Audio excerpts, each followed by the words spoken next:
porque todo este año creo que tenemos muchas razones para agradecerle a Dios.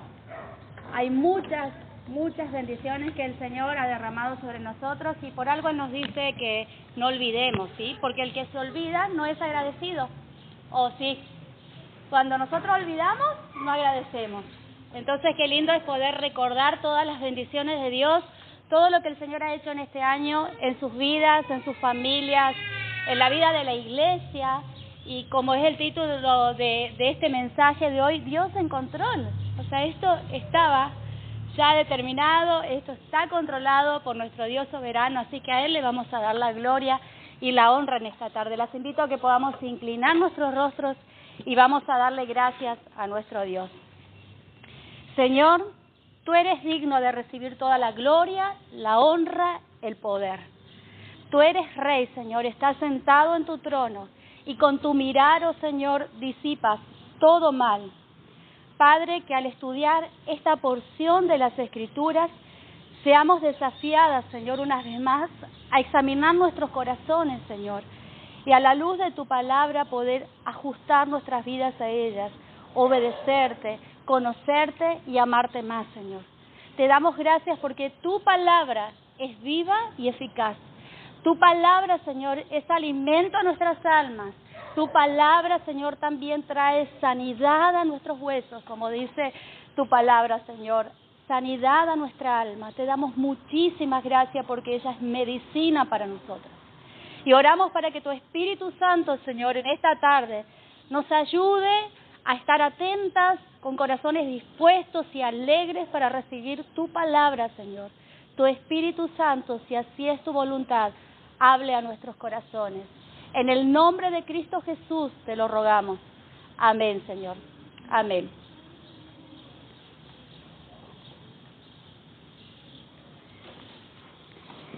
Vamos a ver hoy el capítulo 3 de Esther.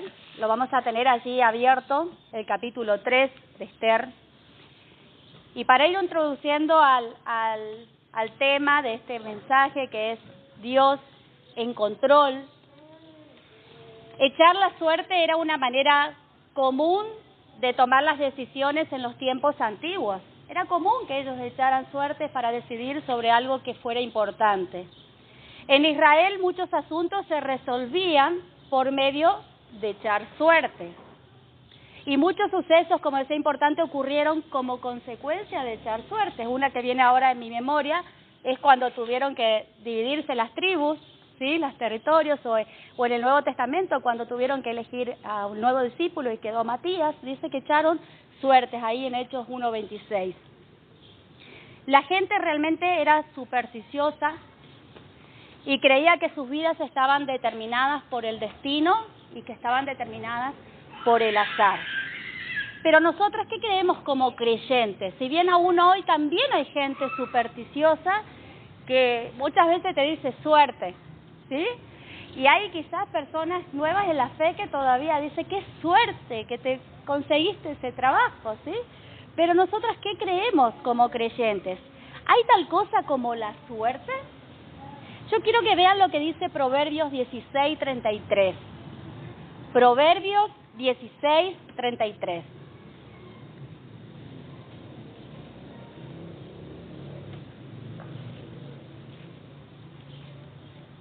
Dice así: la suerte se echa en el regazo, mas de Jehová, ¿qué dice? Es la decisión de ella. Las cosas, mis queridas hermanas, no ocurren por casualidad. Nada se hace fuera del control soberano de nuestro Dios. Él causa o permite todas las cosas en consonancia con sus propósitos, con su plan divino y sus propósitos eternos.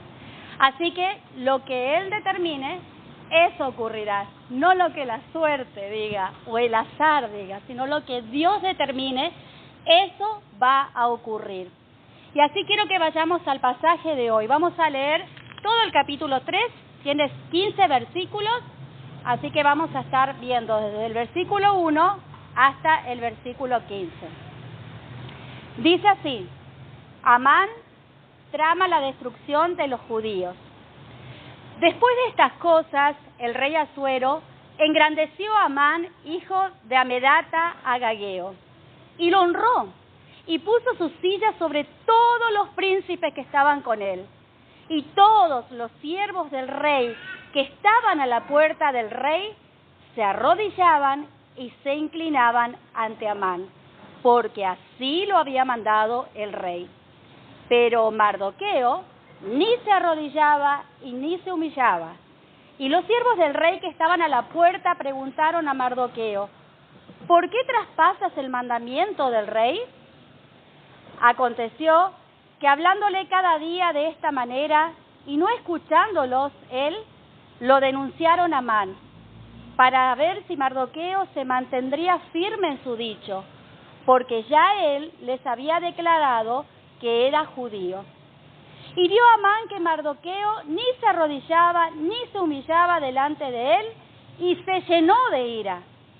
Pero tuvo en poco poner mano en Mardoqueo solamente, pues ya le habían declarado cuál era el pueblo de Mardoqueo, y procuró Amán destruir a todos los judíos que había en el reino de Asuero, al pueblo de Mardoqueo.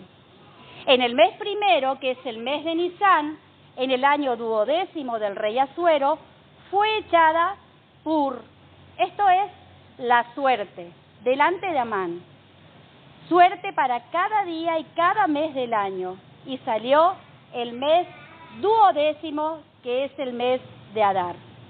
Y dijo Amán al rey Asuero: hay un pueblo esparcido y distribuido entre los pueblos en todas las provincias de tu reino, y sus leyes son diferentes de las de todo el pueblo, y no guardan las leyes del rey, y al rey nada le beneficia al dejarlos vivir. Si place al rey, decrete que sean destruidos, y yo pesaré 10.000 talentos de plata a los que manejen la hacienda, para que sean traídos a los tesoros del rey. Entonces el rey quitó el anillo de su mano y lo dio a Amán, hijo de Amedata, agageo, enemigo de los judíos, y le dijo: la plata que ofreces sea para ti y asimismo el pueblo, para que hagas de él lo que bien te pareciere. Entonces fueron llamados los escribanos del rey en el mes primero, al día 13 del mismo, y fue escrito conforme a todo lo que mandó Amán a los sátrapas del rey, a los capitanes que estaban sobre cada provincia y a los príncipes de cada pueblo, a cada provincia según su escritura y a cada pueblo según su lengua. En nombre del rey Asuero fue escrito y sellado con el anillo del rey.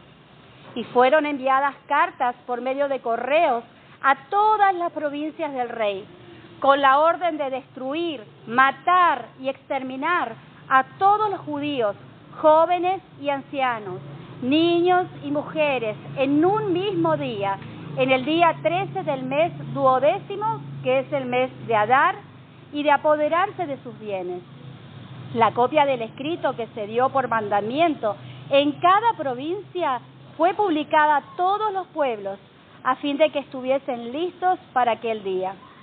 Y salieron los correos prontamente por mandato del rey, y el edicto fue dado en Susa, capital del reino. Y el rey y Amán se sentaron a beber, pero la ciudad de Susa estaba conmovida. Hasta aquí la lectura de la palabra.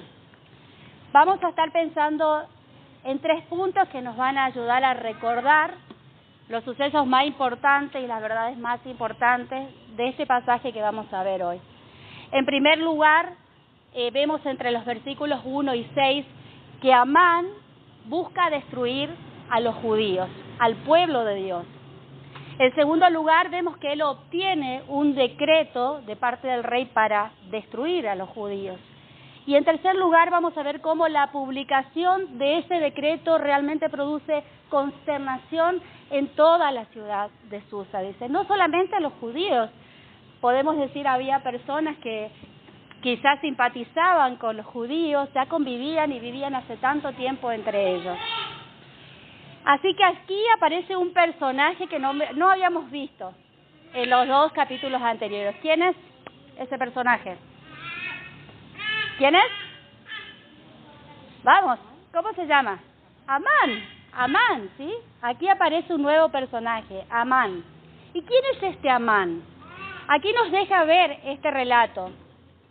Amán era descendiente de Agag, era rey de Amalek, dice Agag. Eso vemos en 1 Samuel 15:8.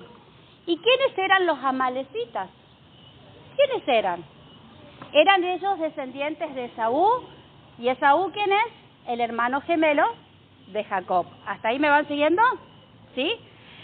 Y ellos eran enemigos de los judíos durante muchos años. Luego de que ellos salieron de Egipto, luego de que cruzaron el Mar Rojo, los amalecitas se habían propuesto perseguir al pueblo de Dios y destruirlos. Así que siempre estaban ansiosos por atacar al pueblo de Dios. Así que Dios promete estar en guerra, con Amalek de generación en generación. Eso dice Éxodo 17:16. ¿Por qué? Dice el Señor en su palabra, por cuanto la mano de Amalek se levantó contra el trono de Jehová, Jehová tendrá guerra con Amalek de generación en generación. Así que Dios había determinado la destrucción de este pueblo. Y más adelante podemos ver que Él le encarga a Saúl esta misión. Pero Saúl fracasa, no cumple con esa misión. ¿Por qué? Porque él decide obedecer en parte las instrucciones de Dios. Así que como resultado los amalecitas no solo continuaron existiendo durante generación en generación, sino que continuaron haciendo ¿qué? Persiguiendo a los judíos. Ellos buscaban una y otra vez destruir al pueblo de Dios. Aquí hay algo que no quiero dejar pasar. La obediencia media, ¿es obediencia? Es desobediencia. ¿Qué hizo Saúl? Obedeció a medias. Entonces, ¿obedeció? No, desobedeció. Así que obedecer a medias o parcialmente, ¿qué trae? Trae consecuencias. Y es así que acá estamos viendo la consecuencia de esa media obediencia. En el libro de Esther nos encontramos con una gaguita que ya no tenía que existir. ¿Y esa gaguita quién era? Amán. Y Amán amaba a los judíos. No, como su pueblo históricamente odiaba al pueblo de Dios. Así que el rey, aquí vemos que puso a este hombre llamado Amán por encima de todos los nobles. Y lo convirtió en el funcionario, escuchen, en el funcionario más importante de su imperio. Así que era una persona que podemos decir que estaba ascendiendo cada vez más hasta llegar a un cargo realmente importante en este imperio que dijimos al principio que era un imperio vástago, era enorme, ¿sí? En el versículo 2 vemos que todos los funcionarios del rey dice que se inclinaban ante Amán en señal de respeto cada vez que él pasaba. ¿Por qué? Porque el mismo rey había ordenado que así fuera. Pero había una persona que se negó a inclinarse ante él o a rendirle homenaje. ¿Quién era esa persona? Mardoqueo. Podemos decir, qué caprichoso Mardoqueo. No, Mardoqueo conocía quizás toda esta historia y no estaba dispuesto a inclinarse ante una persona tan perversa como era Amán. Y sabiendo de qué descendencia venía y que Dios había declarado guerra contra los amalecitas de generación en generación. En los versículos 3 y 4 dice que los funcionarios del palacio que estaban a la puerta del rey, ¿qué hacían ellos? Dice que todos los días le decían a Mardoqueo que se arrodillara, que no desobedeciera la orden del rey. Pero aún así él se negaba a cumplir la orden. Entonces, ¿qué deciden estos funcionarios? Deciden ir a informarle ¿a quién? A Amán. Muy bien, estoy viendo quién está atenta, ¿eh? ¿Y cuál es la reacción que tiene Amán cuando se entera de que hay alguien que no está cumpliendo con esa orden del rey de inclinarse? ¿Qué hace él? El versículo 5 dice que cuando Amán vio que Mardoqueo no se inclinaba ante él ni le rendía homenaje, se enojó, se llenó de furia, se llenó de ira. Si ustedes pueden después ver un poquito más, van a poder dilucidar la personalidad de este hombre, Amán. Era realmente un hombre inseguro, controlador, necesitaba que la gente continuamente le esté rindiendo homenaje y lo esté reconociendo. Así que él se enoja, se llena de furia, de ira. Y yo pensaba en esto, que si nosotras pudiéramos elegir hoy, en este tiempo, una emoción para describir el estado actual de nuestra cultura, ¿cuál sería esa emoción? El enojo. Estaría, creo que, encabezando uno de los primeros puestos en las emociones. Algo que me impresionó cuando viajábamos a Buenos Aires, el primer día que llegamos, que la gente era poco tolerante y se enojaba por cualquier cosa. Si le rozaban con el auto, se abrían la puerta, si alguien cruzaba la calle, se enojaban desmedidamente. Así que esa emoción probablemente ocuparía uno de los lugares más prominentes en la lista.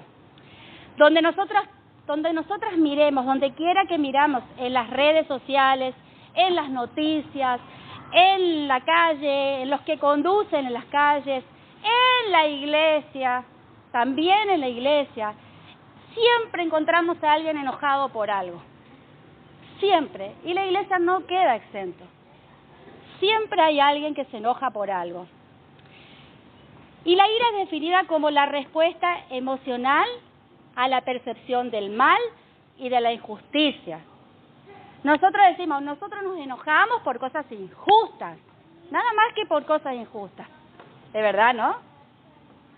Laura. Solo nos enojamos por cosas que son injustas, nada más. No es así. Otras palabras que podríamos decir como sinónimos de lo que es ira, enojo, indignación, cólera, irritación. Y tanto nosotros los humanos como Dios expresamos ira en muchos momentos. ¿Dios? Sí, Dios también. Pero hay una gran diferencia entre la ira de Dios y la nuestra. Hay una enorme diferencia. La ira de Dios es santa y siempre es justificada. Y la nuestra no. No siempre es santa, casi siempre pecaminosa y casi nunca tenemos justificación para enojarnos de una manera tan desmedida. Dice la Biblia en Proverbios 14:17, ¿cómo es el hombre iracundo? ¿Cómo es la mujer iracunda? Dice que el hombre, la mujer iracunda, actúa con necedad. ¿Saben lo que significa la palabra necedad? ¿Saben?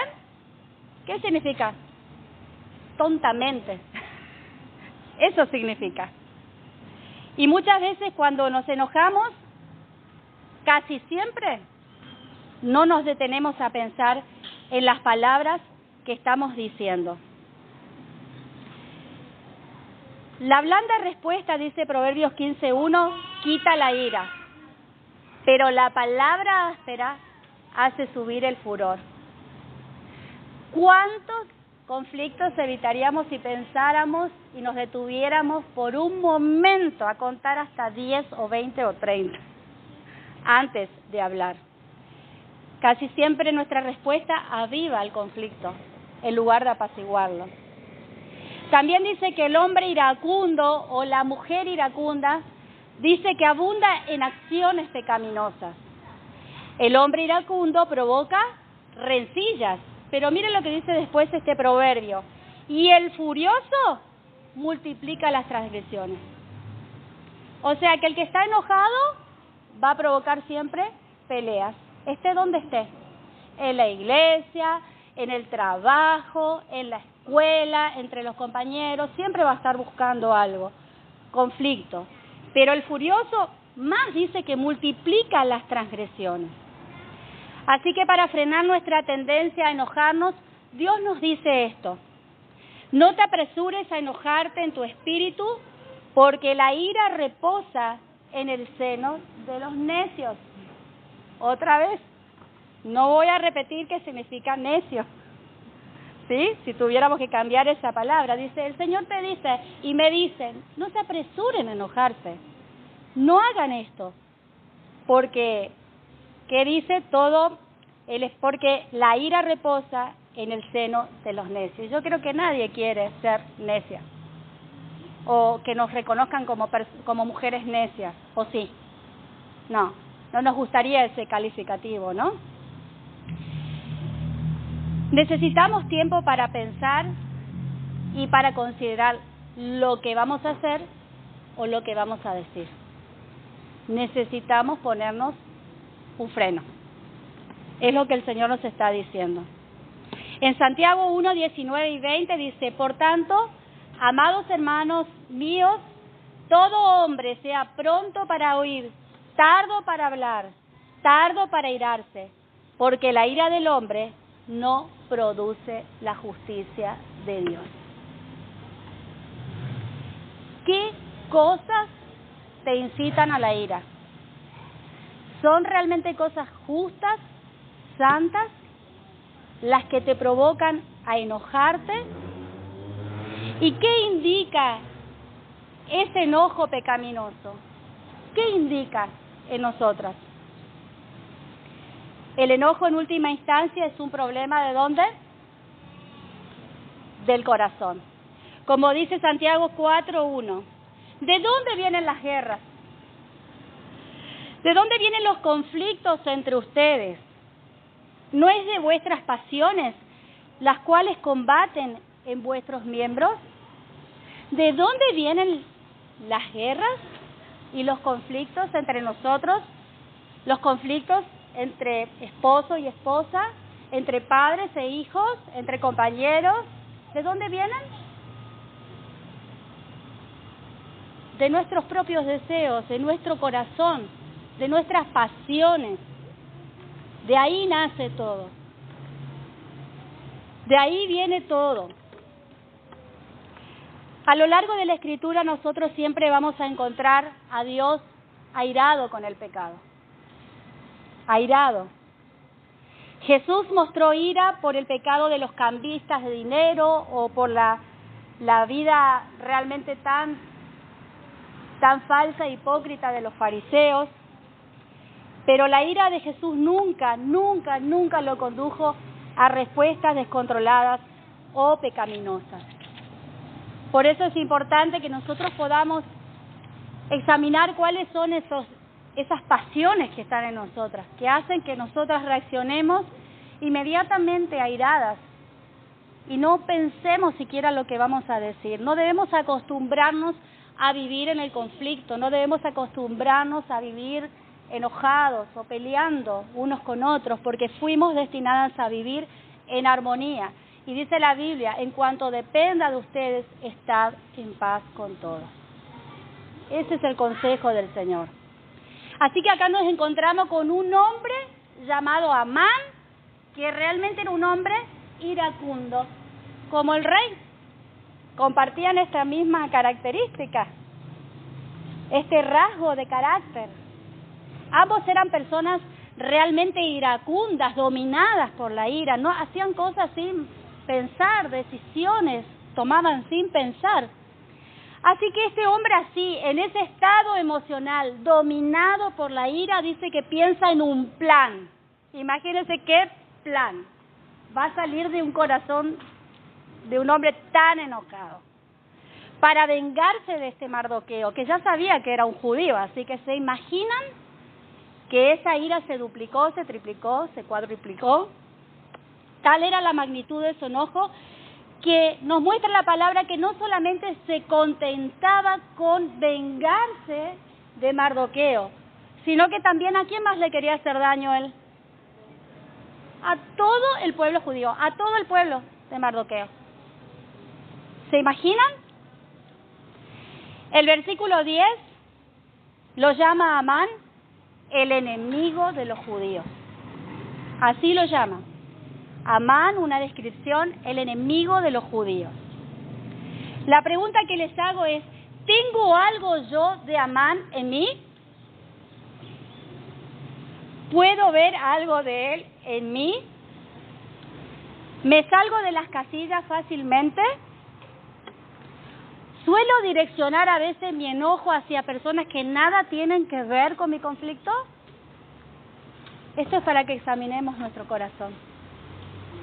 Muchas veces hay personas que son afectadas por el enojo, por mis pasiones, por la batalla que yo tengo en mi corazón, pero esas personas no tienen nada que ver con las circunstancias en las cuales yo me encuentro. Aquí vemos que parece que el enojo de Amán era como algo desmedido. ¿Cómo? Porque no se inclina, lo quiere matar a él y a todo el pueblo, sin importar si son niños, mujeres, ancianos, no importa, realmente es desmedido. Pero hoy hay una verdad que debemos recordar, y es que la batalla en realidad no es entre Amán y Mardoqueo. La batalla no es entre Graciela y Sofía. La batalla no es entre el esposo y la esposa. Nosotros tenemos que ver, como dice Efesios 6, 11, 12, pónganse toda la armadura de Dios para poder mantenerse firme contra todas las estrategias del diablo. Pues no luchamos contra enemigos de carne y hueso, sino contra gobernadores, malignos y autoridades del mundo invisible, contra fuerzas poderosas de este mundo tenebroso y contra espíritus malignos de los lugares celestiales. ¿Quién es el verdadero enemigo del pueblo de Dios? Satanás. ¿Quién es tu verdadero enemigo? ¿Tu hermano en Cristo? No, Satanás. Muchas veces tu hermano está siendo influenciado por Satanás para desanimarte, para hacerte quedar en el camino, para que dudes, para que creas que lo que haces no importa. Puede ser usado por Satanás, pero en realidad quien está detrás de toda esa maquinación es ¿quién? Satanás. Por eso dice que nosotros, ¿qué tenemos que hacer? ¿Cuál es nuestra parte? Vestirnos de la armadura de Dios. Eso dice. Sepan que ustedes tienen un enemigo y sepan que ese enemigo se presenta todos los días delante de Dios para acusarte y para acusarme. Esto es algo que nosotros no debemos ignorar, porque eso nos va a ayudar a estar siempre alertas y a estar atentas y a poder ver a aquel hermano o familiar que parece una piedrita en el zapato que está ahí. En realidad está siendo un instrumento para que vos te desanimes y no continúes en el camino de la fe y no creas en Cristo. Pero ¿quién está permitiendo? Dios. Porque el título ¿qué es? Dios está en control de todas las cosas. La verdadera batalla en nuestro mundo es entre el reino temporal de Satanás y el reino eterno de Dios. Y las personas se colocan de un lado o del otro. Esa es la gran batalla. Pero nosotros sabemos que Dios ya venció a Satanás. Y que nadie puede vencer a Dios. Nadie es más poderoso. Así que yo no tengo que tener miedo a Satanás y sus artimañas y todo lo que él maquina y planea, ¿sí? No le debo temer. ¿Por qué? Porque mayor es el que está en mí que el que está en el mundo, dice la palabra del Señor. Vamos al segundo punto. Vemos allí que el segundo punto obtiene un decreto Amán contra los judíos. Dice el versículo 7 que Amán echó suertes para determinar el mejor día para llevar a cabo ese decreto. Y la palabra ya aparece en la lectura. La palabra persa para la expresión echar suerte es Purim. ¿La pudieron ver en el relato? Y esta palabra, Purim, llegó a ser el nombre de la fiesta celebrada por los judíos, luego de que ellos fueron librados de esta exterminación que había sido decretada sobre ellos. El versículo 8 dice que una vez que Amán concibe el complot, maquina todo lo que va a hacer, busca el apoyo del rey para poder llevarlo a cabo. Le dice que no debería tolerar, son medias verdades, o sea, mentiras, lo que él le dice al rey. Le dice, rey, tú no tienes que tolerar a estas personas que están diseminadas por todas partes de tu reino. ¿Por qué? ¿Cuál era el argumento que él tenía para presentar al rey? Dice, ellos no guardan las leyes del rey. Es verdad, ellos tenían otras leyes, pero en realidad no perjudicaba en nada al rey ni a los que vivían en su reino. Y al rey le dice, otro argumento que le presenta Amán, dice, al rey nada le beneficia dejarlos vivir. ¿Para qué va a tener a estas personas en su reino? Así que Amán calumnia a los judíos ante el rey Jerjes, pero no le dice específicamente quiénes eran ese grupo de personas. Si eran judíos, si no eran judíos. No le da a conocer a esto. En el versículo 9 dice, si a su majestad le parece bien y ordena que sean destruidos, miren lo que él le dice al rey. Yo le daré 10,000 talentos de plata a los administradores del tesoro del reino. Era como tentarlo al rey y decirle, esto puede ser lucrativo incluso. Usted se deshace de personas que no obedecen sus leyes, que no suman al reino, y aparte, yo voy a dar este dinero, 10,000 talentos de plata, que hoy sería un equivalente a millones y a millones de dólares. Muchísima plata. Ahora yo me pregunto y me pregunté, ¿de dónde iba a sacar ese dinero Amán? Lo dice también ahí la palabra. ¿De dónde será que iba a sacar Amán ese dinero? ¿De su bolsillo? ¿Será que era tan rico? De los judíos, exactamente. Ese dinero no iba a salir de la bolsa de Amán. Sería obtenido de las propiedades de los judíos sacrificados. Qué bárbaro lo que puede salir, qué plan macabro puede salir de una persona enojada. Guarda, hermana, que no nos domine el enojo. ¿Qué planes pueden salir de nuestra mente? Y después nos cuesta, ¿no? Pedir perdón, recoger las palabras. Es un montón lo que tenemos que hacer después. El versículo 10 dice que el rey hace algo. Se quita de su mano el anillo con el sello real y se lo da a Amán. Se lo da a Amán, a este enemigo de los judíos. Esto significaba que Amán tenía la autoridad de actuar en nombre del rey. Y le dijo el rey a Amán, puedes quedarte con tu dinero. Haz con esa gente lo que te parezca. Vemos tanto en Amán como en Jerjes el desprecio por la vida humana, el no reconocimiento de que Dios es el creador y el dador de la vida.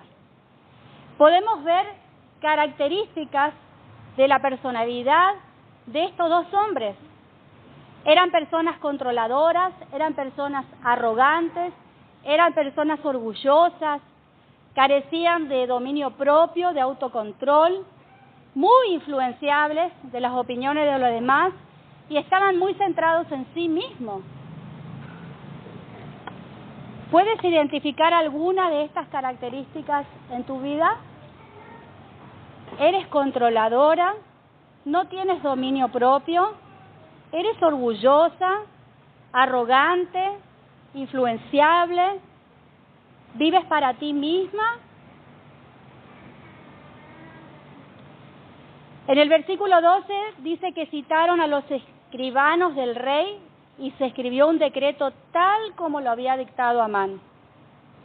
El decreto se redactó en nombre del rey Jerjes y fue sellado con el anillo del rey.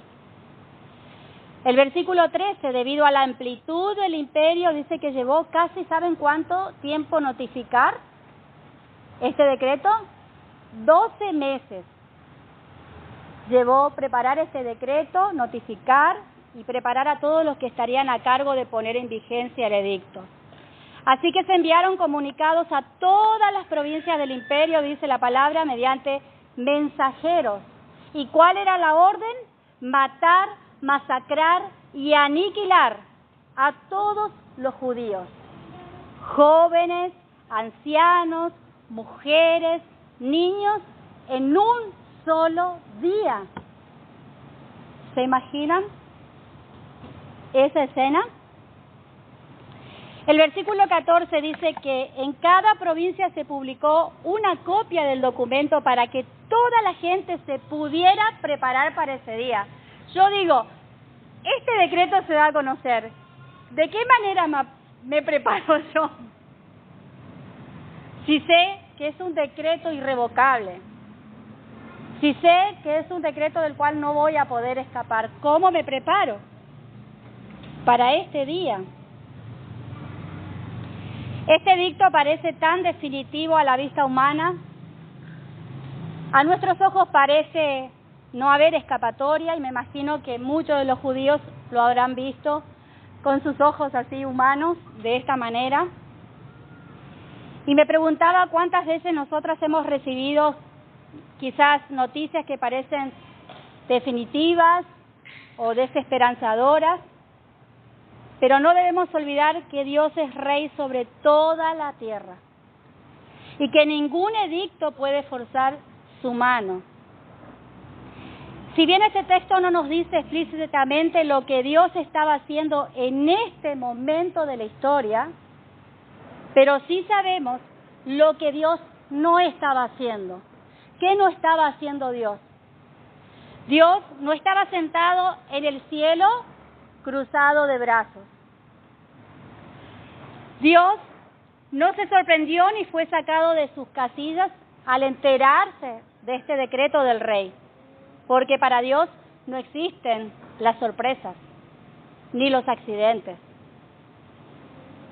No estaba luchando por idear un plan para salvar a su pueblo, porque Él no reacciona a las cosas que ocurren. Él conoce el futuro. Nosotras reaccionamos, Dios no. Dios lo sabe todo. Así que Él ya tenía un plan.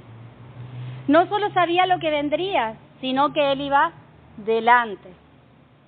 Él ya había puesto en marcha su plan mucho antes de que Amán actuara con odio hacia su pueblo. Qué hermoso pensar de esta manera, ¿sí? Porque nosotras a veces trasladamos la manera en que nosotras reaccionamos ante las cosas que van sucediendo y pensamos que Dios hace lo mismo. A ver, ¿qué va a hacer Dios ahora? Que me está sucediendo esto, que está pasando esto con el pueblo de Dios, que está pasando esto en la iglesia, en la familia. ¿Qué va a hacer Dios ahora? Dios ya tiene determinado lo que va a hacer. A Él no lo sorprende nada porque Él conoce todo y lo sabe todo. En tercer lugar, vamos a hacer de cuenta que nosotros somos los judíos y nos están leyendo ese decreto del rey. ¿Cuál sería tu primera reacción? Llorar, gritar, abrazar a nuestros hijos, abrazar a nuestros ancianos, quizás hasta arreglar cuentas. Perdóname, no estamos por morir y vamos delante del Señor, sí, perdóname, ¿haríamos eso o no? ¿Cómo se tomó esta noticia? Dice el versículo 15, el último versículo. Dice que la noticia dejó confundidos, conmovidos a todos en la ciudad. Era realmente un edicto sin sentido y desmedido, que brotó de un corazón iracundo. Así que todo esto produjo consternación allí en la ciudad de Susa. Pero el rey y Amán, ¿qué hicieron después de que decidieron esto y se organizó el decreto y se enviaron a los mensajeros? Dice que el rey por su parte se sentó a beber con Amán. Por favor, ¿qué estaban celebrando? La crueldad de sus corazones, la crueldad de esa masacre que estaba por venir. Quizás hoy al mirar tus circunstancias te estés preguntando con qué propósito Dios me ha colocado en esto y en este momento. Quizás también estés confundida y no puedas ver el propósito glorioso de Dios en tus circunstancias de hoy. Pero Dios te ha colocado justo allí y todo lo que Dios hace tiene un propósito. Pensar en estas verdades acerca de Dios quizás pueda aumentar tu fe en este tiempo, para que puedas pasarlo, y no quedarte en el camino. Una de esas verdades es que los propósitos eternos de Dios están basados en el consejo sabio y santo de Dios. Dios es infinitamente sabio, así que lo que Él ha determinado es sabio y es santo. La Biblia enseña que Dios es el Rey eterno, inmortal, invisible, único Dios. A Él sea honor y gloria por los siglos de los siglos, dice 1 de Timoteo 1:17. Él es santo, santo, dice Isaías 63:3. Entonces, todo lo que Él hace y determina cómo es, como lo es Él, su esencia, santo. Es santo. Y esta característica le confiere la habilidad de concebir cosas sabias, perfectas y santas desde la eternidad. Por lo tanto, es incapaz que Dios haga algo erróneo. Es imposible que Dios se equivoque. Dios nunca ha tenido un pensamiento deficiente o un pensamiento incompleto. Por lo tanto, Él no tiene consejeros o personas que puedan mejorar sus ideas. Nosotros sí buscamos, ¿no? Consejo ante ideas o planes que tenemos. Quizás alguien me pueda ayudar a pensar un poquito más en la decisión que yo estoy por tomar. Pero Dios es totalmente distinto a nosotras. Nadie es superior a Dios. Dice, ¿quién guió el Espíritu del Señor? ¿O como consejero suyo le enseñó? Isaías 40:13. Otra verdad en la que debo pensar es que Dios nunca ha hecho ni hará algo que no sea para su gloria. La razón de esto es sencilla. Porque la gloria de Dios representa lo que Él es. Lo que Él hace, lo hace para revelarse a sí mismo, para que nosotras podamos conocerlo aún más. Mientras más Él se revela a nosotras, más se glorifica y más lo conocemos y más lo amamos. Cuanto más lo amamos, más disfrutamos de los beneficios de estar cerca y conocer al Dios vivo. Así que en definitiva, esa búsqueda de la gloria de sí mismo a nosotros nos bendice, nos hace bien. Y uno de los mejores textos para hablar de esto se encuentra en Isaías 48, de 9 al 11. Por amor a mi nombre, contengo mi ira, y para mi alabanza la reprimo contra ti, a fin de no destruirte. Pues te he purificado, pero no como a plata, te he probado en el crisol de la aflicción. Por amor mío lo haré, porque ¿cómo podría ser profanado mi nombre? Mi gloria, pues, no la daré a otro. Es crucial entender que Dios nunca es el autor del pecado. Dios nunca es el autor del pecado y Dios nunca tienta a la gente a pecar. Eso debemos saberlo.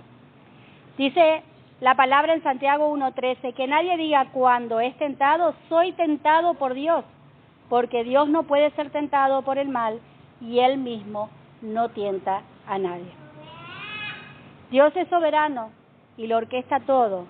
Aún con eso tenemos que recordar que el hombre es responsable por sus actos. No podemos atribuir a Dios todo lo pecaminoso que existe, pero Él sabía que iba a ocurrir y lo permitió con un propósito. Dios siempre lo ha sabido todo. Por último, no podemos entender por completo la sabiduría de Dios. Dice su palabra allí en Romanos 11, 33 al 36. Oh profundidad de las riquezas y de la sabiduría y del conocimiento de Dios. Cuán insondables son sus juicios e inescrutables sus caminos. Pues, ¿quién ha conocido la mente del Señor? ¿O quién llegó a ser su consejero? ¿O quién le ha dado a Él primero para que le tenga que recompensar? Porque de Él, por Él y para Él son todas las cosas. A Él sea la gloria para siempre. Amén. No pretendamos entender todo lo que Dios hace, la manera en que Él obra hoy en mi vida y en el pueblo, pero confiemos. ¿Por qué? Porque Él es sabio y es santo. Y todo lo que hace es bueno y perfecto, porque Él es bueno y perfecto.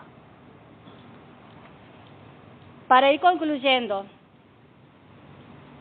sin duda, aunque resulte quizás por momentos desesperante el futuro a tus ojos, y aunque el decreto que pareciera que está sobre nuestra vida parece irrevocable, debemos recordar que la situación, debemos recordar que la situación más triste y dura, ¿cuál es? ¿Lo que me está pasando ahora? ¿O es vivir toda una vida sin Dios y pasar una eternidad separada de Él? ¿Hay algo más angustiante y desesperante que vivir sin Dios en este mundo? ¿Hay algo más angustiante y desesperante que pasar una eternidad sin Él? Yo creo que no. Yo creo que no. Y el versículo que compartía mi hermana, hoy casi al finalizar, es que el acta de los decretos, porque sobre nuestra vida también había un decreto, había algo: el alma que pecare, esa morirá. Morirá no solo físicamente, sino que pasará la eternidad separada de Dios. Eso es morir eternamente. Había un decreto, algo que Dios había promulgado sobre cada una de nosotros y sobre cada persona de este mundo. Pero ese decreto que estaba sobre nosotras fue anulada, como decía Colosenses 2, 14 y 15, versículos que aprendimos de memoria en este año, anulando el acta de los decretos que había contra nosotros, que no era contraria, quitándola de en medio y clavándola en la cruz, y despojando a los principados y a las potestades los exhibió públicamente, triunfando sobre ellos en la cruz. Sobre los judíos había un decreto, una masacre iba a suceder sobre su pueblo, no iba a quedar nadie. Pero sobre nosotros también había una sentencia. Pero la muerte de Cristo quitó todo el poder que Satanás tenía sobre nosotros. El documento que pesaba contra mí, fue clavado en aquella cruz. Antes de aceptar a Cristo como Señor y Salvador en mi vida, yo no tenía la capacidad de dejar de pecar o de no pecar o de ver siquiera mi pecado. Ahora que su Espíritu Santo mora en mí, tengo la capacidad de decir no al pecado. Satanás ha perdido su poder sobre mí y sobre ti, si eres su hija. Nuestra deuda, dice este pasaje, fue pagada. Esa deuda que teníamos por nuestros pecados fue saldada completamente. Nuestros pecados han sido puestos a un lado y olvidados por Dios. Y es por eso que nosotras podemos ser limpias. Y es por eso que nosotras podemos ser nuevas criaturas en Cristo Jesús. ¿Hay noticia más, podemos decir, que traiga más alivio a nuestras vidas que saber que todos aquellos que confiamos un día en Cristo, el Señor ha perdonado todos nuestros pecados? Porque solamente alguien justo y santo podía hacerlo, y ese alguien fue Jesucristo. Así que, hermanas, que al finalizar este año podamos gozarnos en la salvación tan grande que tenemos en Cristo Jesús. No hay, como le digo, nada que pueda provocarnos tanta angustia que el estar lejos de Dios. Yo sé que en este mundo, dice la Biblia, Jesús lo dijo, vamos a sufrir, vamos a tener problemas, nos vamos a enfermar y vamos a pasar un montón de situaciones que no quisiéramos pasar, pero son consecuencias de este mundo caído y del pecado y de quien gobierna este tiempo, que es Satanás, también nuestro enemigo. Pero no perdamos el gozo de la salvación. No perdamos el gozo porque lo más valioso nos ha sido dado. En un vaso de barro ha sido depositado el Espíritu mismo de Dios, quien nos capacita para vivir la vida que Dios quiere que vivamos, que en definitiva es para su gloria, pero también redunda en bendición para nosotros. Que podamos seguir confiando y alegrándonos, porque Dios ya nos ha dado todo, nos ha dado todo. Y aquello que escapa de nuestro control, Él también lo está permitiendo, porque nuestra tendencia es tener todo controlado. Y no lo podemos hacer. Y cuando no podemos controlar todo, nos desesperamos. Nos angustiamos, nos enojamos. Y muchas ideas vienen a nuestra mente de qué hacer. Pero el Señor está en control de todo y eso debe traer paz a nuestra alma. Amén.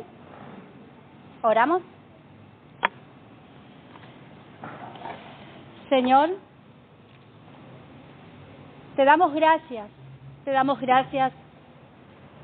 por Cristo Jesús, que ha anulado ese decreto que pesaba sobre nuestras vidas, Señor. Porque éramos deudoras a ti, Señor. Pero en Cristo tú nos perdonas y nos aceptas. Tu perfecto Hijo ha saldado, ha cancelado esa deuda que nosotras teníamos contigo, Señor. Una deuda moral, Señor, porque ni siquiera podíamos cumplir uno de tus mandamientos. Que podamos gozarnos en esta salvación tan grande que nos ha sido dada. Que nada nos quite el gozo de servirte, de amarte, el gozo de compartir esta verdad con otros para que también hallen ese alivio, Señor, que un día tú permitiste que pudiéramos experimentar, Señor, al ser perdonados nuestros pecados. Te damos gracias porque todas las cosas que tú permites en nuestras vidas, Señor, son para tu plan eterno, tus propósitos eternos, para darnos el fin que esperamos, Señor. Gracias, muchas gracias, Señor, porque todo lo que tú haces es bueno, es justo y es santo, Señor. Ayúdanos, Señor, a confiar y a recordar a nuestras almas todas estas verdades, Señor.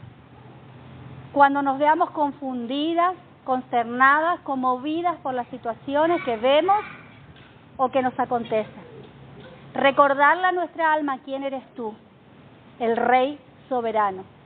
No hay nadie que se compare a ti. Te damos gracias, muchas gracias por tu palabra, Señor. Bendigo, Señor, a mis hermanas en tu nombre.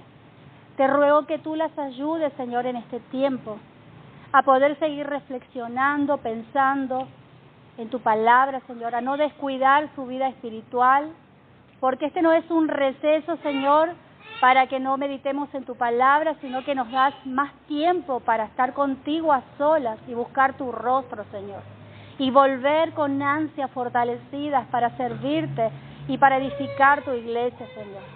Bendigo sus vidas y te ruego que tú, Señor, las sigas sosteniendo como hasta hoy. Oro en el nombre de nuestro Señor Jesucristo, nombre sobre todo nombre. Amén, Señor. Amén. El Señor las bendiga.